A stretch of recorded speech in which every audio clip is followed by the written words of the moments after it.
Et donc, David Engels est victime d'un accident automobile. Il va bien. Il nous a envoyé sa chronique. Merci beaucoup de l'avoir rédigée. Et je vais la lire. De mortuis nil nisi bene, disaient autrefois les Romains. Des morts, rien sinon du bien. Et cela en dit long sur notre époque où, même et surtout parmi les conservateurs, ce vieux principe n'est pas toujours respecté, en particulier lorsqu'il s'agit d'une personnalité sacrale aussi éminente que le pape François. La nouvelle de son décès n'était connue que depuis quelques heures, que les premiers règlements de compte étaient déjà publiés.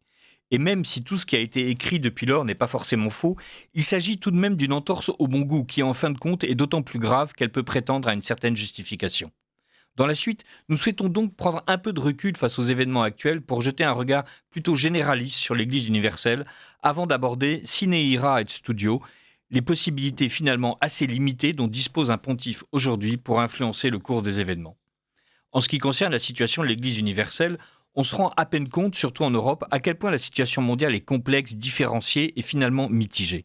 Que le catholicisme soit en recul partout en Europe est une évidence, non seulement en Allemagne et en France, mais aussi dans tous les autres pays, même ceux qui étaient à l'origine profondément catholiques, comme la Pologne, l'Irlande, l'Espagne et l'Italie. Le nombre officiel de croyants et de religieux diminue inexorablement, et avec eux non seulement l'influence politique et culturelle de Rome, mais aussi d'importantes sources de revenus. Les raisons en sont bien connues. La complaisance envers l'esprit du temps, qui a produit l'effet contraire de celui escompté, la diffamation systématique du christianisme dans les médias, la politique et la culture, le déclin démographique qui, avec la disparition de la génération du baby-boom, touche également l'Église, tous ces facteurs, parmi beaucoup d'autres, ont créé une dynamique extrêmement critique qui, dans quelques générations, sera sans doute considérée par les historiens comme l'événement historique central de la fin du XXe et du début du XXIe siècle. Car, qu'on le veuille ou non, ce qui disparaît avec le christianisme, c'est aussi le cadre de référence décisif, non seulement spirituel, mais aussi intellectuel, politique et culturel, qui a maintenu l'unité profonde de l'Occident pendant des siècles. Tout n'est pas négatif pour autant. Le déclin de l'Église de masse s'accompagne d'un renforcement des courants conservateurs qui gagnent en influence, notamment chez les jeunes, et qui se caractérisent essentiellement par un lien étroit entre messe tridentine, patriotisme national et sens aigu de la famille. Alors qu'il y a quelques années encore, le terme tradit désignait des personnes âgées nostalgiques du passé, il désigne aujourd'hui des familles jeunes, nombreuses et clairement situées à droite sur l'échiquier politique, notamment en France. Il ne sera donc pas surprenant que les proportions au sein de l'Église européenne changent considérablement dans les années à venir. Dans 20 ans, les conservateurs, qui aujourd'hui doivent encore célébrer leur messe latine dans les catacombes, constitueront certainement la majorité des catholiques et prendront le contrôle de l'Église. La question est de savoir ce qu'il restera alors de cette Église, non seulement en termes d'influence culturelle et politique, qui aura probablement largement disparu à ce moment-là, mais aussi en termes d'importance démographique, sans parler de son pouvoir logistique, alors qu'une braderie effrayante des églises, des hôpitaux, des écoles, des collections, des bibliothèques et des monastères est déjà en cours. Comme dans d'autres domaines de la vie publique, en matière ecclésiastique aussi, la génération sortante ne laissera derrière elle que des ruines. Mais même en dehors de l'Europe, la situation est loin d'être rose. On aime à dire que de toute manière, l'avenir du christianisme ne se trouve pas sur le vieux continent, mais en Afrique, en Amérique latine et peut-être même en Asie orientale. Et que bon nombre des décisions du pape défunt, qui semblent à première vue contre-intuitives, reposaient sur le fait qu'il préférait renforcer les nouveaux centres extra-européens plutôt que de consacrer trop d'énergie à une bataille perdue d'avance pour le futur de l'Europe. Ce n'est pas tout à fait faux, mais ce n'est pas tout à fait vrai non plus. D'une part, nous constatons, même si c'est avec un certain décalage, un déclin indéniable du catholicisme en Amérique latine. D'autre part, il ne faut pas oublier que beaucoup de ce qui est formellement catholique est en réalité profondément imprégné d'un fort syncrétisme avec des croyances païennes. Il suffit de penser au vaudou dans les Caraïbes, au Brésil, en Afrique de l'Ouest, ou à la résurgence des croyances précolombiennes en Amérique centrale et dans la région andine.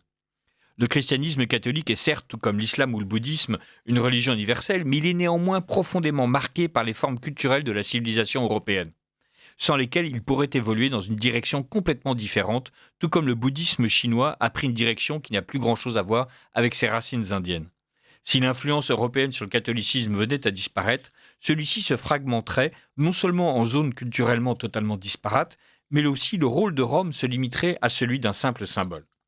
Tout cela n'est bien sûr un secret pour personne, ni pour les différents papes, ni pour les hauts représentants du Vatican.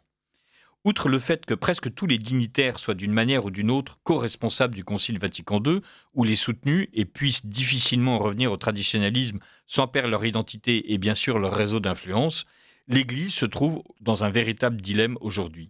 Si elle renforce le conservatisme, selon le modèle européen, elle s'engage non seulement dans une collision frontale avec la majorité des dirigeants politiques, médiatiques et culturels du continent, et ce, à une époque d'extrême faiblesse, elle risque aussi, dans ses centres extra-européens, un conflit avec les courants régionalistes qui, de leur côté, sont massivement renforcés dans leur critique du vieux continent par le postcolonialisme et des puissants flux financiers mondialisés. Si elle renforce les courants de gauche, enfin, en revanche, l'Église s'expose à une épreuve dogmatique qui pourrait lui coûter, à long terme, au moins son centre de gravité européen, sans parler de la cohésion doctrinale et de son âme. Quelle marge de manœuvre l'Église a-t-elle donc? Un New Pope, pour citer la magnifique série de Paolo Sorrentino, qui a influencé tant de traditionalistes, serait un risque qu'une institution aussi ancienne, prudente et vénérable que l'Église ne prend pas à toutes les générations. Il est donc plus probable qu'elle opère seulement de petites corrections diplomatiques, en restant convaincue que la persévérance est le moyen le plus sûr d'atteindre son objectif.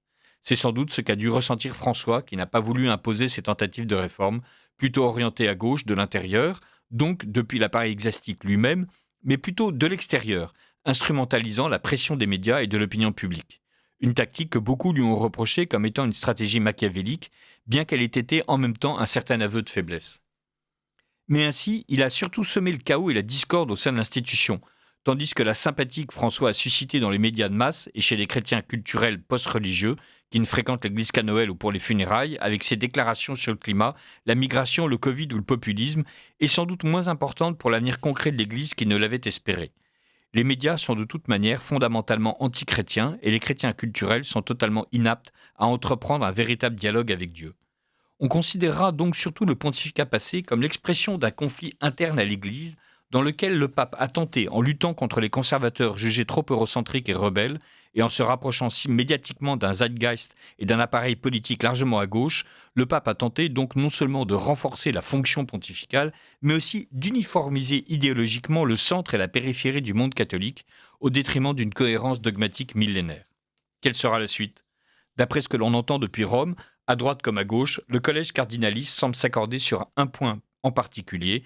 Le prochain pape, peu importe son orientation politique, devrait incarner la pondération et la constance, plutôt que l'imprévisibilité et l'ambition, et ainsi offrir un répit, permettant avant tout de rétablir la paix interne. Cependant, un nouveau facteur d'incertitude est entré en ligne de compte. Donald Trump. En effet, alors que les 2 dernières élections papales se sont déroulées dans un climat d'indifférence politique quasi totale, la présente élection se déroule dans une situation extrêmement tendue. Celle d'une présidence américaine qui, plus que tout autre auparavant, se caractérise par sa volonté de disruption. L'influence de milieux catholiques traditionnalistes et une lutte idéologique sans précédent contre la gauche et le mondialisme. Ainsi, pour Donald Trump, la possibilité de nommer son pape sera au moins aussi importante qu'elle l'était autrefois pour l'empereur du Saint-Empire romain. Et comme le Vatican connaît en ce moment de graves difficultés financières et que de nombreux cardinaux, bien que politiciens extrêmement habiles, ont grandi dans des conditions historiques très différentes et sont peu préparés aux pressions qui pourraient se préparer dans les coulisses, tout est désormais possible. Mais une éventuelle instrumentalisation de la fonction pontificale par Washington est-elle souhaitable, non seulement pour l'Église, mais aussi pour les intérêts très concrets du vieux continent vis-à-vis du Nouveau Monde? On peut en douter, mais nous devons sans doute remettre cette question à plus tard. Voilà, eh bien, merci beaucoup David Engels de ce regard, sinon bienveillant, du moins neutre et éclairé sur la papauté.